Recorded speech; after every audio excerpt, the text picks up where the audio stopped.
Call 800-345-2789. 800-345-2789. This message is sponsored by the Florida A&M University Medical Marijuana Education and Research Initiative, the Florida Association of Broadcasters, and this radio station. Where I'm from, marijuana is legal. Can I use it in Florida? Nah, it's illegal here. 20 grams or less is a misdemeanor, and more than 20 grams is a felony. Well, I have epilepsy. Should I try to get a medical marijuana prescription? Now that's legal, but talk to your doctor first to see if it's a qualifying condition and if medical marijuana is even right for you. I will, thanks. The opinions expressed on the following sponsored program are strictly those of the host, guests, and callers, and not necessarily those of the station, its staff, management, or sponsors. It's Monday night at 9 p.m. and time for Sex Talk with the Siegel brothers. Dr. Ricky Siegel is a certified sex therapist, educator, and supervisor, and his brother Larry Siegel is a clinical sexologist and certified sexuality educator. The Siegel brothers are here to answer all your questions about sex and sexuality, but we're unsure who to ask, including questions you didn't even know you had. They will also welcome guests from around the globe to talk about a wide variety of topics and issues within the fascinating world of sexuality. Thank you for joining us, and welcome to Sex Talk. Good evening, and welcome to Sex Talk with the Siegel brothers. My name is Dr. Richard Siegel. I'm a certified sex therapist. And I'm Larry Siegel, a clinical sexologist and certified sexuality educator. And also my awesome big brother. I still love that role. We have an older big brother that probably feels the short shrift that I don't give him a shout out. So Skip, if you're listening, you're our awesome big brother too. Yes. Welcome. Yes. We are on the radio in South Florida on 95.3 FM and 96.3 and 1470 and 7040 AM. If anyone's still listening to the AM dial, welcome. And we're also streaming live on Facebook if you're joining us there. Hello. Thanks for joining us. Hi, Dad, if you're watching. Yeah, Please, I hope so.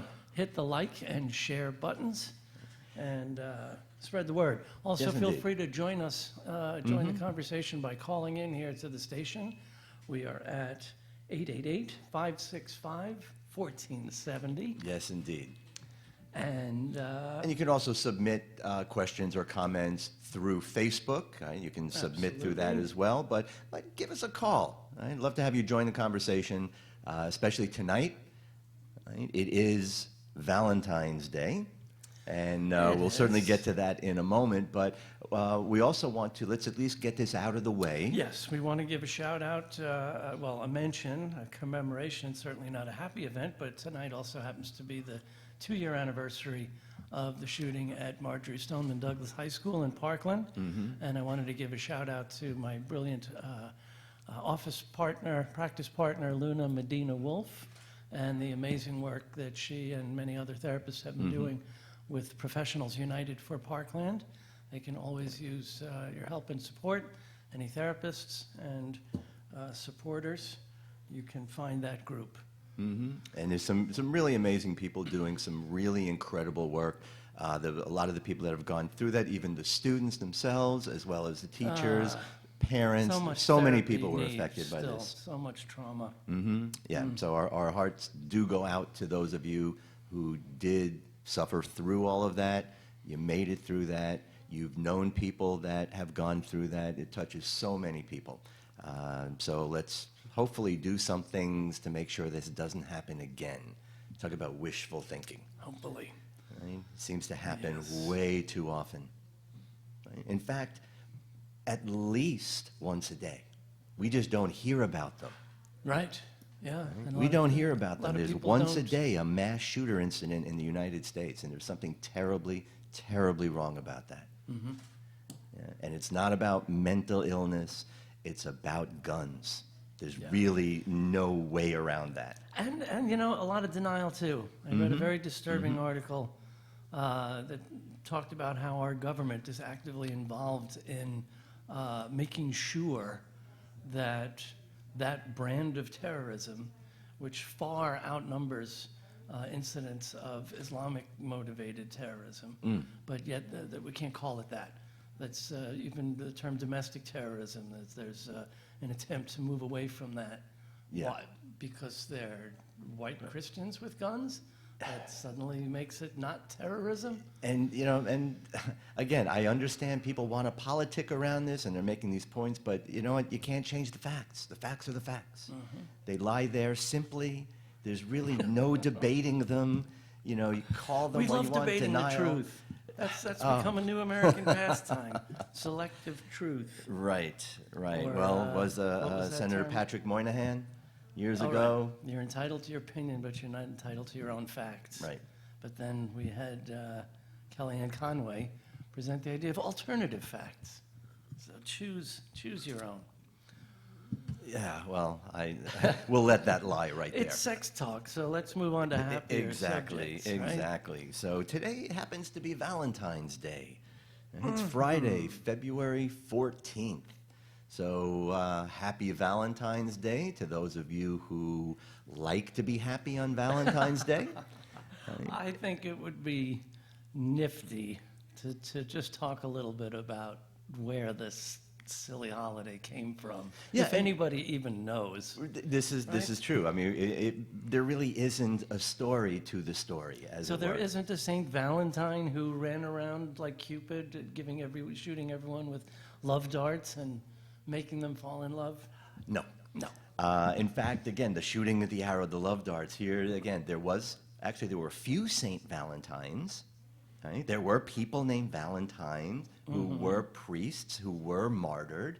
And again, over the centuries, this just got conflated with the Greek god of love, that was Eros, Right. that then the Romans created a different character.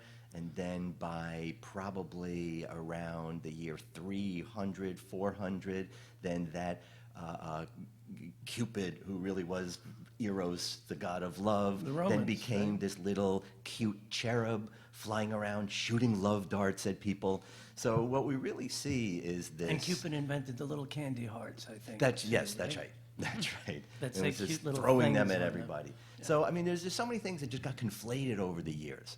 So and we've had this conversation before that a day like Valentine's Day really has a lot of controversy because there are a lot of people that do like it and they look forward to it and they like to join in the festivities involved, but it also kicks up a lot of cynicism for people.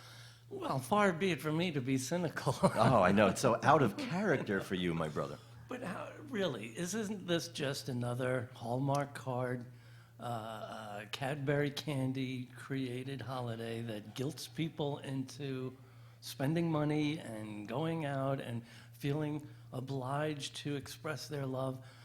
We're sex therapists and sexologists, right? Mm-hmm. We like to support the idea that every day is Valentine's Day. Sure, we like love. If you're in love, if you're in a relationship, or if you're in a relationship with yourself. Right? Absolutely. The love from within, the light Absolutely. from within, that only shines one day a year. And I think that's where a lot of the cynicism does kind of kick up for people, right? I Do mean, you really need? We have a holiday to get drunk on green beer, which I'm sure has absolutely nothing to do with the story of St. Patrick. We have a holiday where we get drunk on Coronas and tequila, which I'm sure has nothing to do with Cinco de Mayo. And so it goes around the calendar. The calendar is filled with days, right? I'm sure I'm not much of a theologian and certainly not a Christian, but I'm guessing that Easter has nothing to do with rabbits and chocolate eggs, No, right? no. Or the resurrection. Well, that's supposed to be the story. No, Right. it's not about the resurrection. Well, I mean, it's supposed to be about that, but what does chocolate eggs and painted rabbits have to do with that? Painted eggs and chocolate rabbits. It goes either way. I guess it depends on where you buy your sweets. But, Painted, yeah. but I think a lot of these things do get sort of covered over by the just abject consumerism that does take over all of this kind of stuff. So is there a history of Valentine's? Was there a Saint Valentine? Actually, there was. But surprisingly... It's hard to find a story that connects it to a holiday for love and romance. Exactly. They really had zero to do with anything like this. Didn't the poet Chaucer come up in some of this research? Yeah. I mean, okay, there were apparently 2 Valentines. There were priests named Valentine who were martyred. I mean, because killed for their right. religious beliefs. Exactly, killed for their religious beliefs, and basically more political, right? That's because they usually when went the term against martyr is used, right? the emperor, and yes, they were Yeah. killed, but they had nothing to do with romance. They had nothing to do with all the Valentine's Day. They had the name Valentine, and February, sort of independent of all of that, Right. was for a long time seen as a romantic month. Now, why? I've never really been able to find anything out we other read than some things about with like birds. the beginning of fertility seasons and Yeah, exactly, and that's something that the poet Geoffrey Chaucer was really talking about, and in a way, we can credit him with bringing this idea of February and Valentine's Day to this place of romance.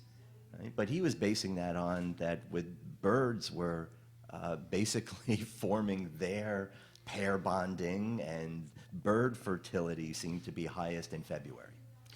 lovebirds, That's exactly where Right. that term came from. which are actually parrots, not doves. Right? And a shout out to the lovebirds over in Sarasota. Yes, Chuck and Joanne Bird, the lovebirds. They're Yes, an amazing indeed. couple. They're in Tampa, Tampa. right? We should have them on the show. Yes, They're yes, an we awesome definitely pair need to. of sex therapists. She's a social worker. He's a nurse, and they're husband and wife, and a great team. Right. So over the years, and again, people just started. We can go back to the 1200s, 1300s. People were just naturally in February, usually around the middle of February, just giving each other tokens of their love. Right? Now, sweets, because again, that's something you give somebody that you like. That's traditionally always been there. You don't Right. give somebody you love bitter stuff. It Sweets doesn't make to the any sweet. sense. So that was a tradition, writing little notes to sort of express what was in their heart on, pieces of lace and pieces of fabric. This was something people were doing, but it didn't really become this kind of commercial holiday until we reached a point of, I guess, mass producing things. Sure. When you can mass produce lace notes and messages, and now greeting cards, and they can be mass produced, and then they were. With the sort of advent of these companies like Cadbury and Hershey's, sure. that now they're in the business of making chocolate. So where did the idea of giving chocolate for Valentine's Day? That's where Could it came it from. be, I was just thinking back to our sexual pharmacology lecture, could it be phenylethylamide, PEA, the so-called love molecule that is in chocolate? Well, that's Or maybe just the caffeine that wakes you up a little bit and makes you more... well, the caffeine, the PEA, the fact that chocolate does also seem to trigger slight but an endorphin kind of release. So there are these biochemical things happening, but there's a chicken and the egg thing going on Right. here. I don't think people were starting to give chocolate because it released these wonderful chemicals. Right. I think after giving chocolate, people realized it was releasing these wonderful chemicals. And it was already sort of happening there. So, when we go in the real cynical view of Valentine's Day being this hallmark holiday, and it really very much is, right? But I think it really is an opportunity. Right? So, this is probably a surprise, and anybody that's been listening for a while, you may be surprised by this, that I may be a little less cynical about it than you are. no. And let me qualify what I'm about to say. It's like I'm not a fan of Valentine's Day for a lot of those same reasons. Right? On the one hand, I do kind of agree that one day of buying your lover a piece of chocolate or a flower Or a or a ridiculously expensive balloon. piece of jewelry that you can't afford. Right, exactly. Or Right. some other really overpriced, very expensive kind of gift. Doing that one day a year doesn't get you off the hook for the other 364 days. Right. Okay? And for a lot of people, it kind of does. It's like they do the obligatory thing on Valentine's Day, and then the rest of the year they kind of take them for granted and ignore them. I was talking with a therapist about a couple, and she said, I wish you would come home with flowers. And he said, I won't if you tell me to. Right? Yeah. And so guess who never came home with flowers? Right, exactly. Right. Now, you know, there's this element, and we're going to talk about it in a little bit. I want to come back to this idea of romance, because I think it speaks to that as well. But there's another side that I want to bring out to this whole Valentine's Day thing. Right? And if it is the one day a year that people are buying gifts and are doing things and are sort of making these kinds of romantic and love-related gestures, there is a part of me that kind of looks at that in the same way as the person who says they want to lose weight and then they have this huge meal and then they order chocolate fudge cake with a double scoop of ice cream for dessert, but they want sweet and low with their coffee. Right?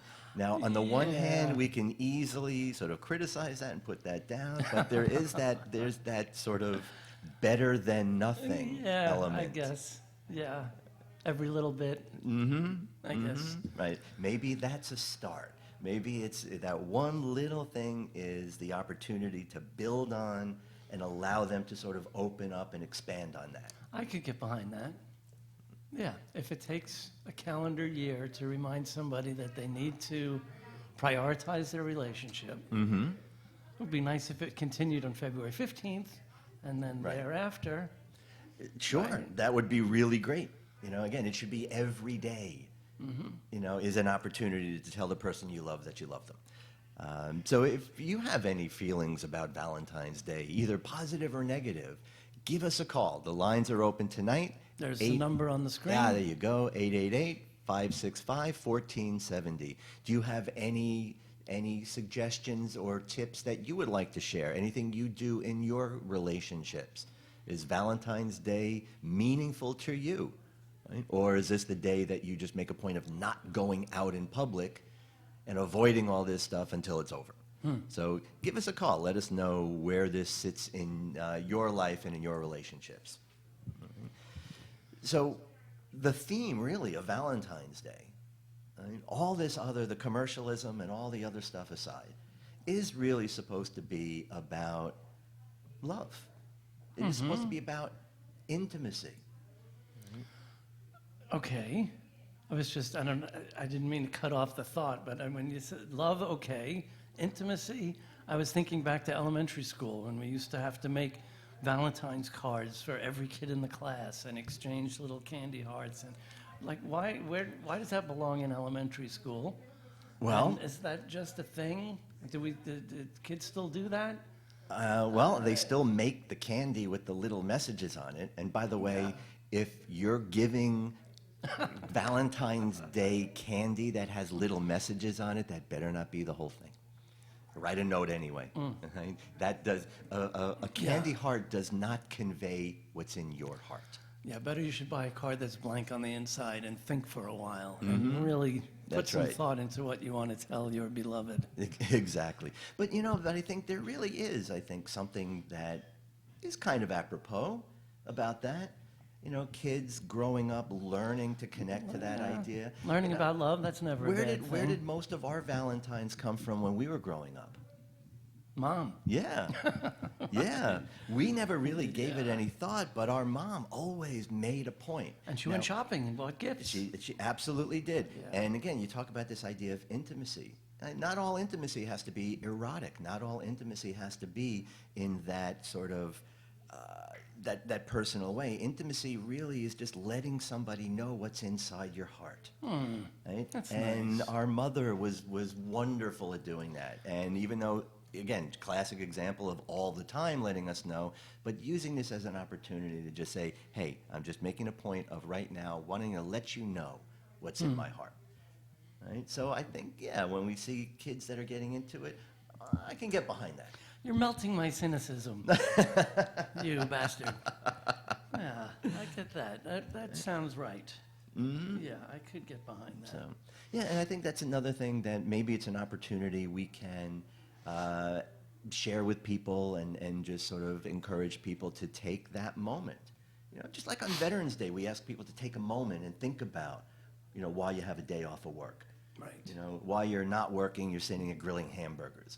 Think about that. Reflect. We can do the same thing with Valentine's Day. Reflect on what intimacy is in your life, how intimacy is in your relationship. Do you even know what intimacy is? That's one of the things that people often talk about. People often complain they don't get it from their partners, but do people really even stop to think what it is? What it is they're not getting? Yeah. Yeah. And how many people define intimacy as sex? Sure. Right? Yeah, And a lot of people that talked do what we about do this. talk about sexual intimacy, which Right. is certainly there, but that's A-type. not the sexual act. Right. You know, there's It's the- intimacy it's the around. connection after. People have a hard time accepting the idea that you can literally have intercourse with someone in a very non-intimate setting.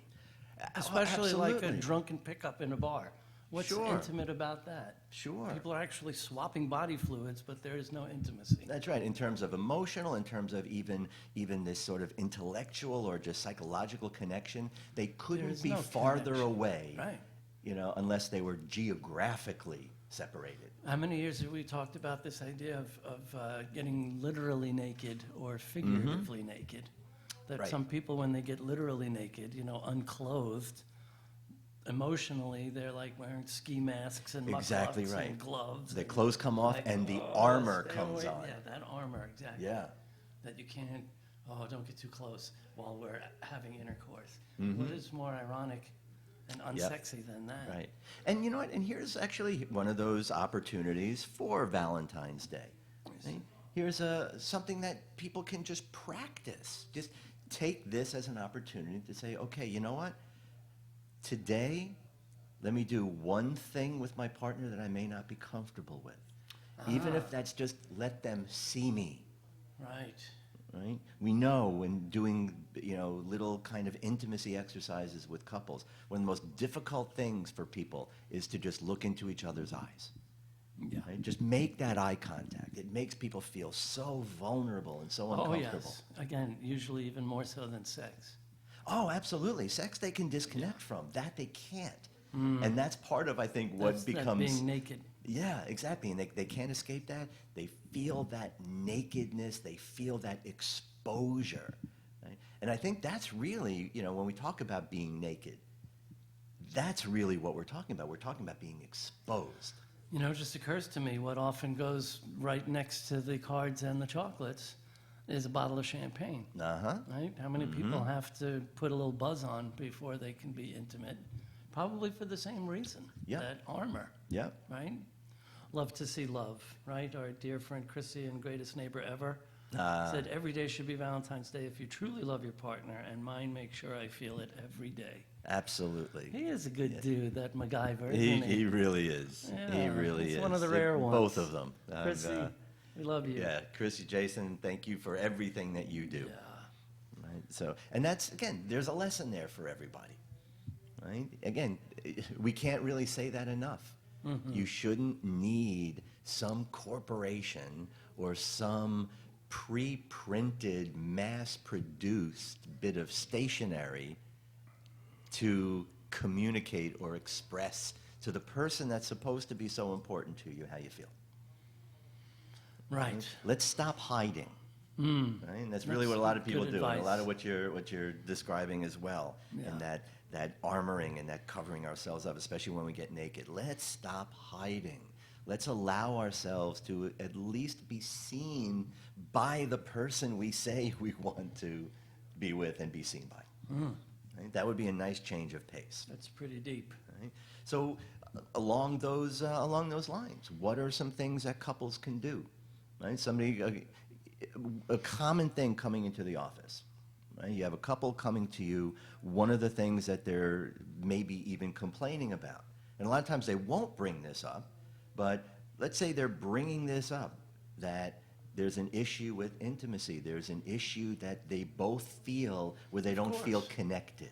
I think it's one of the most common things that sex therapists deal with. Couples that just, as Esther Perel described in Mating in Captivity, couples become domesticated, and that's unsexy too often, right? When couples get too familiar and familial and start acting like each other's parent instead of each other's lover, Oh, especially if there's when some there kind are of kids, stress or strife. even when you are literally parents, you got to remember you're not each other's parent. Mm-hmm. And isn't it ironic also that what made those kids a loving act between lovers, and then that's the thing that destroys the erotic connection between the parents.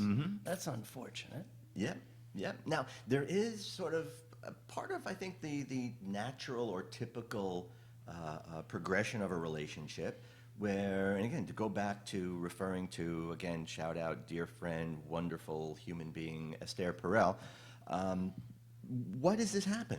Why do people get to that point where they're hot and heavy lovers, and now all of a sudden this relationship is totally platonic? They're basically roommates. Yeah, yeah. I don't know. I think there's that natural slide. You know, you talk about going down the hill in the car and going, wee! And you know, what happens when you're down here, when that honeymoon phase that by definition has to end, you have to push a little. You have to put one foot out the cart and push and keep it going. Right. Otherwise, there are people that go, screw this, I'm going to go get in another car and go back to the top of the hill. Exactly. And just keep going, wee, for their whole lives. Let the momentum take itself, not putting any effort into it. But I've seen this kind of, you know, can almost predict these stages, right? When the honeymoon wears off and sex in a relationship becomes routine. Right? That's a big complaint that couples have. It's the same old, or it's, you know, hey, it's Saturday night, you know what that means? And then from routine, it starts to become like obligatory. Like, hey, it's Saturday night. Right. Come on, what are we, right? now- And then you get this, like I don't know how many couples I've told, that this right here, fine, is not yes. Right. When we talk about consent and truly Exactly. consenting to sex you want to have, nobody thinks, fine, is a yes. Right. Right? And certainly can't think that's enthusiastic. Right. And that's obligatory sex. Right. And then from there it becomes perfunctory. Like, okay, fine, just get it over with. Now, with that too, let me throw something in there as well, because I think this is where that gets shut down.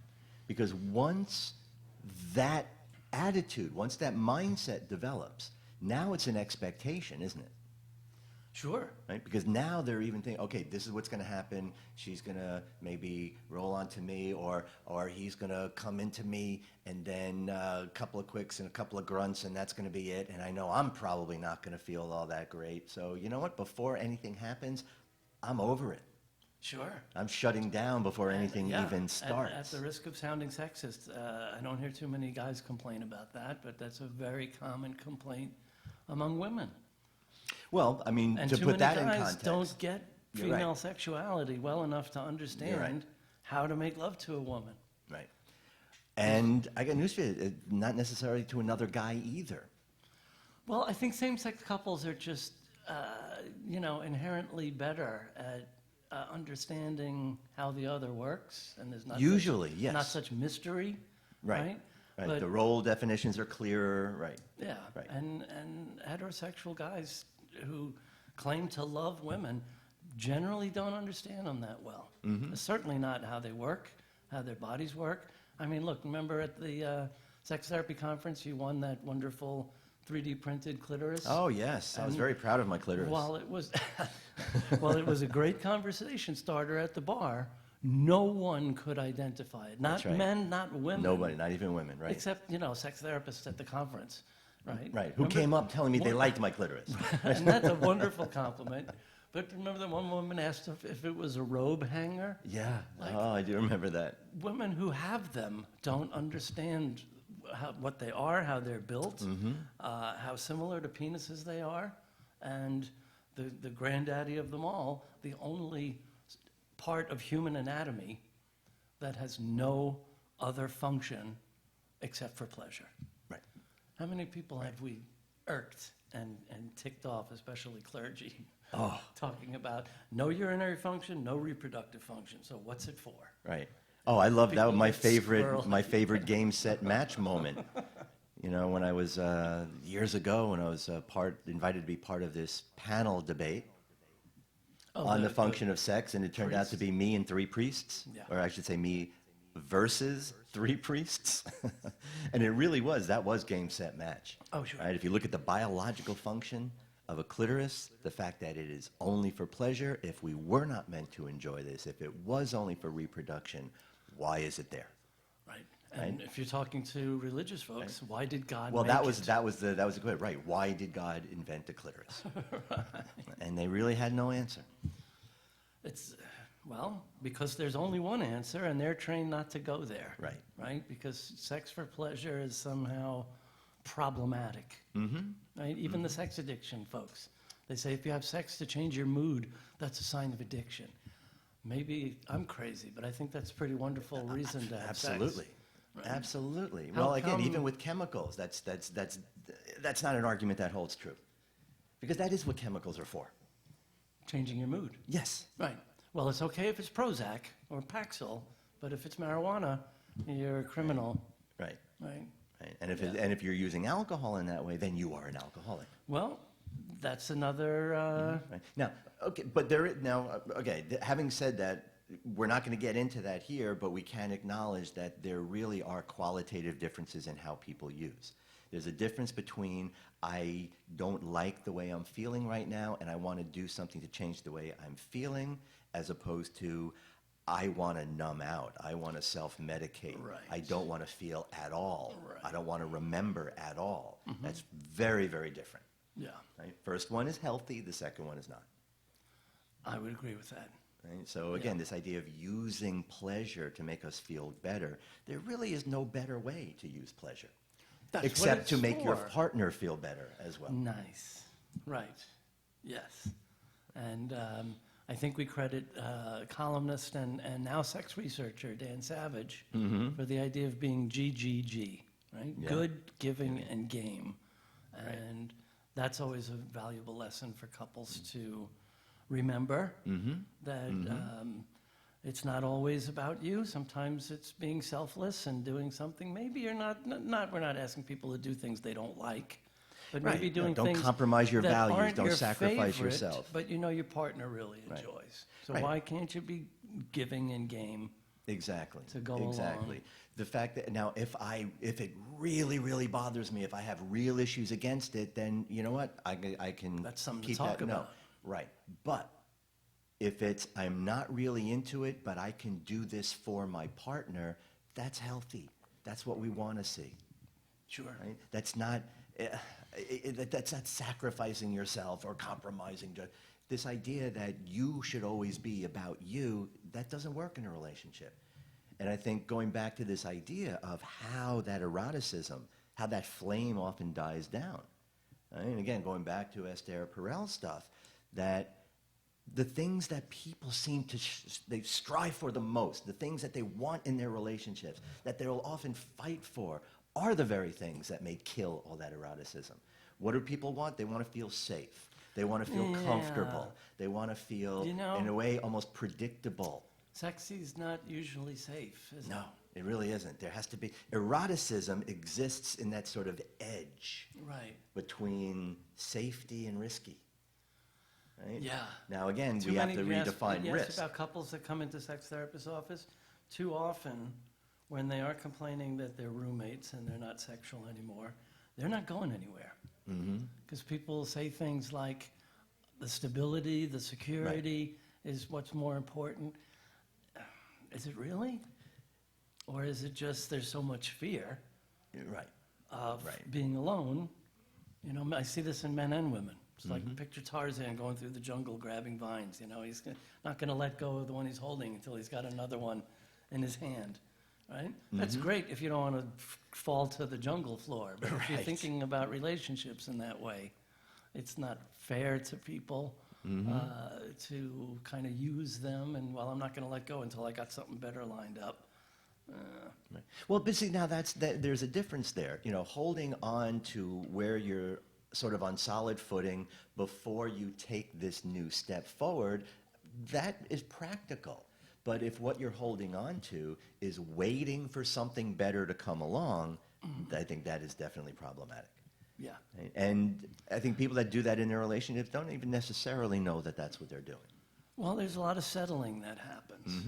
And I Right. think that's also one of the things that can kill the sexy. Mm-hmm. Just certain, we used to talk about, what was it, 9 months, that marker in a relationship where people start getting real comfortable and they stop being their avatar, their agent. Right, And, right. you I know, actually started about 3 months is usually about when people begin to fart in front of each other, Yeah. which is a milestone in a relationship. And that could be the beginning of the end of the erotic. Mm-hmm. You know, there's certain things guys still think are funny that women just don't. Right. Holding someone's head under the blankets for a Dutch oven is not sexy. I don't care That's who right. you are. And don't do that, especially the first time you pass gas in front of your partner. That's not a good first time. Yeah.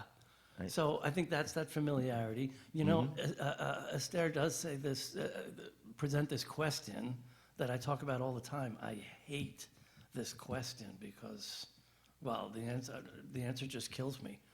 She asks, how does one desire what one already has? You see why that's such a killer question? It really is. Because that speaks to effort. Yeah.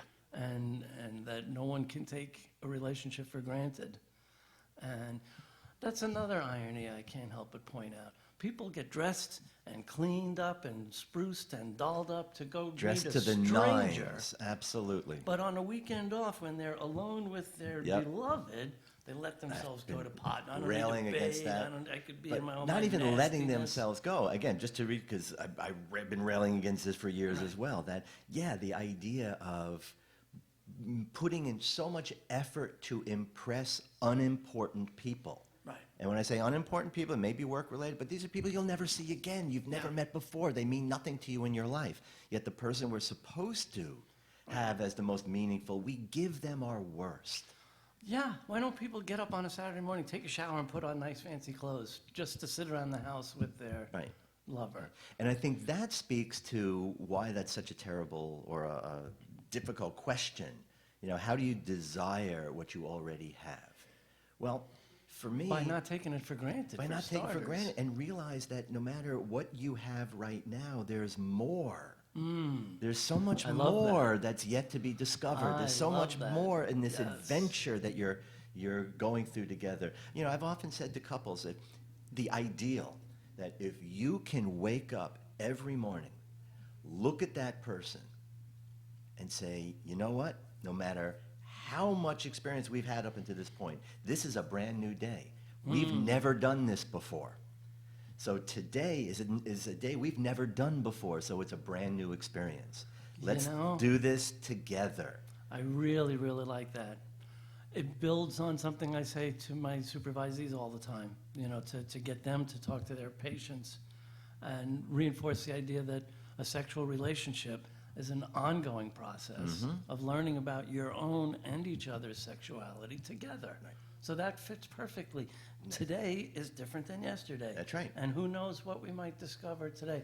That That's could bring us exactly to right. the subject of how do couples talk about fantasy. Yeah, absolutely. Every day I see people who are mortified and terrified to discuss some sexual interest with the one person in the world they should be the safest and most genuine Right. and most open with.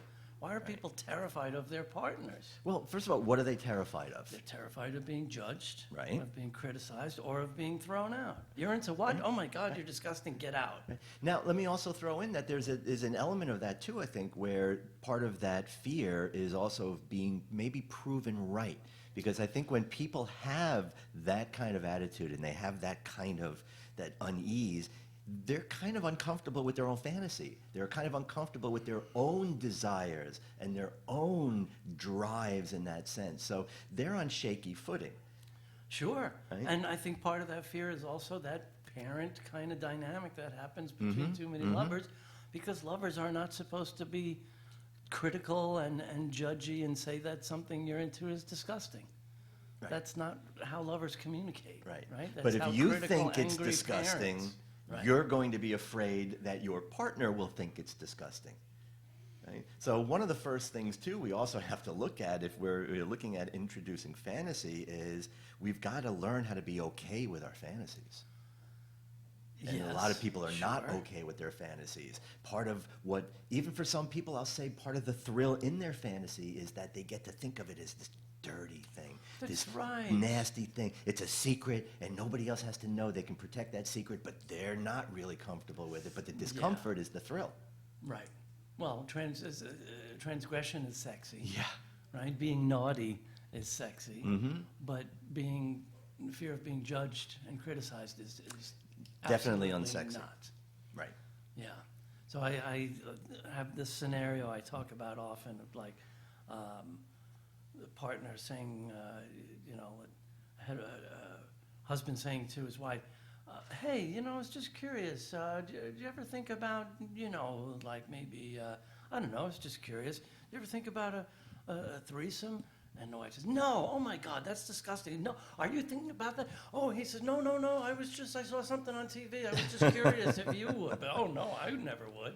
Now, that genie's out of the bottle. Right. And there's no putting it back. So how do they move on from there? Mm-hmm. Every time they're in bed, she's thinking, you're thinking about someone else, aren't you? Mm-hmm. And how does a couple, like mature adults, like lovers, talk about fantasy, exploring fantasy together, introducing maybe a little kink into their relationship Absolutely. without that fear of being so harshly judged? And I think there's also the other side of that too, where it gets hard for a lot of people to hear that, is because this really, I think, very ineffective black and white thinking, either or. The way so many people think about that is if I say to my partner, I would like to try something new, or I want to do something different, or let's experiment, or even open up the relationship, oftentimes that's met with, oh, I'm not good enough. Right. What's wrong with me? What's wrong with the way you don't like what we already do? How many guys react that way to sex toys? Oh, well, This should be the only sex toy you need. What, That's it's right. not good enough?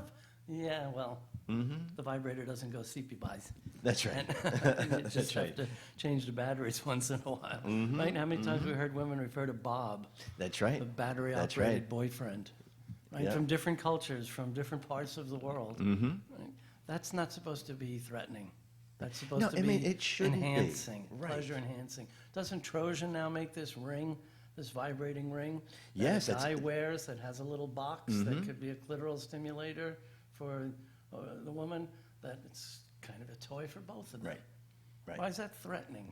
Well, because again, I think it comes down to if you're not using that one body part in my one body part, then that's it. Right? Then there's Something's something not wrong. good Something's enough. not right. Right. What you're telling me that I'm not good enough for you. You're telling me that I'm not satisfying you. That's also part of that ego. Oh, you want to try these different things. You want to do all these kinds of things. What? I don't satisfy you. What's wrong? Are you going to leave me? And now this whole internal dialogue becomes front and center for them. And then that becomes the way they listen to any other kind of thing. Even now, again, it's just like, oh, wow. Oh, look at that dress, honey. It's beautiful. Isn't that a really nice dress? Oh, what do you think she's more attractive than me? You think that, and guys are very, very susceptible to that as well. Right? So how do we get Yeah, there's how do we no get room over for the jealousy, insecurities? Yeah. Right? Well, sex is so Well- often tied to insecurities. But what came to mind when you asked that last question is, what if the answer is yes? What if the answer is, yeah, this isn't really doing it for me. Can we talk about making it better? That's a tough conversation. That's a that tough conversation, but it's an couples important can't have. conversation. But I still think there's a perspective there. That the fact that I want more, the fact that just this behavior, this way of being may not be completely satisfying for me. And what I think people need to really understand on the other side of that is that we're asking that partner, right? We're basically telling them that maybe what we're doing could be more exciting, maybe I can get more satisfaction, but you're the one I want to be doing it with. Right. That's to that point that needs to be emphasized. Yeah, instead of you're not good enough for me. Right, Right. right. It's just like, you are good enough, I love being with you, I love how I feel with you, but I would like to feel more. I would like to experience more. And I want to do this with you. I want to share this with you. And I think we can present it, and this is often where I think the therapy becomes very helpful, to have that third person there to help direct that, to help each other really hear what the other person is saying, and to be able to help them recognize that, no, they're asking to do more with you. Right? Nothing in that conversation is about, if you don't give this to me, I'm leaving you. Right? Now, that could be a different conversation, right? But I think it's just this whole, to try to unpack all of the just garbage that gets loaded up around sex and intimacy for people. Right? And, Marty Klein, he's one of his quotes, that if my sexuality is a threat to me, then yours is even more so. Absolutely. Right? And we have that baggage that so many people are sort of carrying around with them. How do we let go of that? How do we break that? Yeah. So I want to go back to what you were saying about introducing fantasy into the relationship. Right? What does that even mean? For a lot of people, you say fantasy, they automatically start thinking taboo. Right. Right? So when we talk about introducing fantasy, what does that really look like? Well, wow, that's a big question. I mean, it's anything that is, I think there is a little element of taboo, because I think most people think of like extreme, the mind goes right to like kink and BDSM, and we have to be tying each other up and swinging from the chandeliers. But fantasy is anything. I mean, look, we know that the most important sex organ of the body is between our ears, not between our legs. And that's where fantasy is born. That's where desire is born. That's how we make love to people with our brains, right? Everything else is spinal cord reflexes and genital responses. Yep. So fantasy is user defined, right? And people use terms like vanilla or kinky. Well, vanilla people can indulge in fantasy if it's like, let's do it in the dining room when the kids are at school. Ooh, okay, but right? see, It's now naughty. but that's a starting point right there, and even that one step for people to take. Yeah. Right. Okay. You know what? If right now the fantasy is simply just doing it in a different room. Right? Because again, we look at the Why patterns does sex that people have to get happen into. in the bedroom? It has to happen in the bedroom. It has to happen at the end of the day before you go to bed, which is When you're usually all not a good tired time and- for most people. right.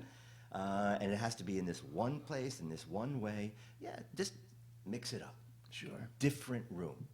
Right? How many times have we, in working with couples and people like that, to say, even if you just go to the mall at night, or just out in your driveway, sit in the back seat of your car, really. and do Make what you out used to like do. high school kids. Yeah, I mean, kids don't seem to have trouble with maintaining desire. And that's what I wanted to end up. That in all of our relationships, for the most part, in all these sexual relationships that even end up being reported as being stuck, they didn't start out that way. Right. So what was that like in the beginning? What made it hot? And those what are made such it important exciting? questions to ask in therapy. I mean, I can't help but pounce when I hear somebody say, oh, we didn't do our homework, we didn't have our sensual dates because we were too tired. I said, what? Come on, too tired for sex? Think back to when you were 17. Tell me you wouldn't work a double shift and run home on foot for the chance to have sex. And now, in your 40s, you're too tired? How does that happen? Or what are they too tired of? If they're working a lot, I'm also willing to sort of give a little bit to that, because people are struggling more than they ever were, and there's Stressed fatigue and and tired. overworked, But it's such sure. an easy fix. It's too easy an excuse, and it's too easy a fix. Because that could Right. just be that, okay, if you're too tired at the end of the day, how about a morning?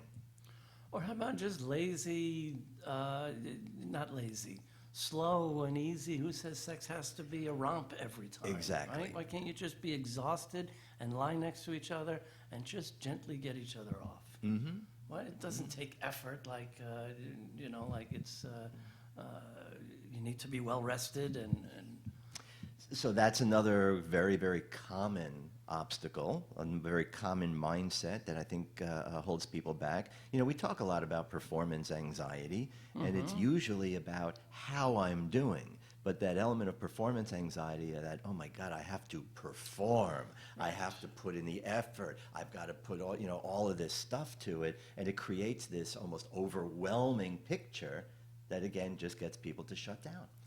Well, when people are worried about their performance, they avoid, Right. especially men, right? And if men are fixated on erections and timing, then I don't know, how often have we told guys it's only sex work if you're getting paid for it? That's right. And even sex workers are entitled to enjoy the sex they're having, right? It's supposed to be sex play. It's supposed to be Right. fun. And those expectations are real for too many people. Right. So that freshness. Even what we hear more and more these days than ever before are medical issues getting in the way. Right. And when someone says, I'm in too much pain or I'm too sad, sometimes it's easy to forget, even sex therapists forget sometimes, that sex is the therapy. Yeah. Right? If you can get people to just push through and think, I know you don't feel like it now, but how good do you think you'll feel after a good orgasm? Right, and even if it doesn't have to, because again, even an orgasm is often associated with effort and performance. Yeah. Right, and I think we put way too much stock in orgasm is supposed to be the expected ending of this kind of encounter. Right. Why not just give yourself this time to be together, and all you're doing is making yourselves feel good? That's all. There's no agenda. Right. There's no expectation. Again, the basis of that non-demand kind of pleasuring. You know, okay, I'm feeling sad. I'm feeling depressed right now. All right, then you know what? Let me just hold you and make you feel better. Let me just let me love you. I'm in pain right now. I can't do that. Okay, well, you know what? Is there a position you can be comfortable in? Let me just give you pleasure. Just Right. put some different sensations in there. It doesn't have to be this big, incredible, costly, effortful kind of thing. Right, and all of that is what people think when they think of sex as a performance. That's right. Or a goal-oriented That's right. thing, instead of, I tell a lot of couples at the beginning of couples therapy, first thing we're doing is cutting the end zones off the field. Mm-hmm. There is no moving down to score. There's just, like the floor exercises in gymnastics, just run That's around right. the field That's it. and just play. Just tumble, just roll, Just just cover the field. It's a Exactly. field of pleasure, and it doesn't matter where you're going. Right. And, we can also throw in, too, that you can have a wonderfully erotic, wonderfully pleasurable sexual encounter that doesn't have anything to do with genitals. Again, That's a hard spending most sell. of my, I know, and I've spent most of my career trying to convince guys that, especially as a lover, you're more than just a penis. There's a whole body. There's literally, we are erogenous from head to toe. Yeah. We can use so much of our bodies to pleasure other people's bodies. And it does not have to involve genitals. It does not have to involve intercourse of any kind. But you're right. That's a very hard sell, because people have this really just tight, narrow view of what sex tends to be, or what sex is supposed to be. Sure. I mean, in older generations, guys referred to their penises as their manhood. Yep, So if it don't work anymore, I don't work anymore. that's exactly And right. before we had Viagra, before anybody knew what ED meant other than emergency department, right? It was impotence. Right. And impotent means weak, ineffectual, Powerless. limp, everything a guy can't stand. Impotent, powerless. Yeah. Right. So, yeah, It says- unfortunately, there's it says a still, lot. and we still put too much stock in defining our egos. Yeah. Especially guys. Guys' egos are tied to their penises. Oh, I'm sorry Josh wasn't able to call in. I guess the phone's not coming over from the studio. Oh, but bummer. glad you're listening, and you're the best. We're not the best, you're the best. Thanks, And I love Josh. you and Megan tons, and that beautiful baby Kirsten. Oh. Thanks for listening. Thanks to everybody for listening. Finn and Kenan. Oh, Thank good. you Sorry we so had much. didn't Yeah. know the phones weren't working tonight. I didn't either. So, That's a bummer. yeah, we'll get on that. So before we run out of time, let's kind of maybe just bring this to a close. So when we look at increasing or enhancing intimacy, right? If we talk about maybe adding fantasy, what are some, maybe give three elevator points that people can just do? It doesn't take any kind of skill, doesn't take any kind of creativity, doesn't take any kind of physical ability. I should have an easy answer for that too, with 2 minutes left to go. Wow. I mean, there's lots of gimmicks. There's lots of ways couples can get cutesy. Even like, remember those silly card games they would sell at Spencer Gifts? Yeah, Encourage absolutely. people to be playful, to stop thinking of sex as so serious and as a job, especially one you'll be graded on. Right. Right. Okay, so try to take the ego out of it and just try to be in the moment. I love what Jim said a couple weeks ago, Jim Fleckenstein, when he was on the show, his Q-tip. Oh, I love that. Quit I've used that. taking it personally. I've Yes. used it already too. Yes. Yeah. Yeah, quit taking it personally. Yeah. Right? If I like something or don't like something, that's about me. That's not about my partner. And just be a better lover. Be an Right. other-centered lover, especially for the fellas. We just don't get that script. Absolutely. So you know what the music means. Yes, indeed. We're at that time. Yes, indeed. Thank you Right. for joining us, everyone. And we'll be here next Friday at 7 for Yes. more Sex Talk with the Siegel Brothers. And enjoy what's left of your Valentine's Day. Have a great, sexy weekend.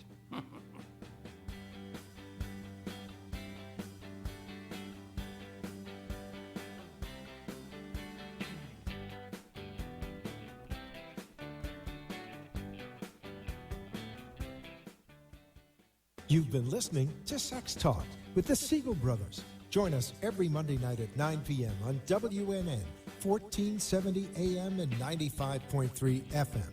Or watch live streaming video at AMP2 TV Productions on Facebook, or look for the shows on YouTube. Thanks for tuning in, and we hope you'll join us again next week.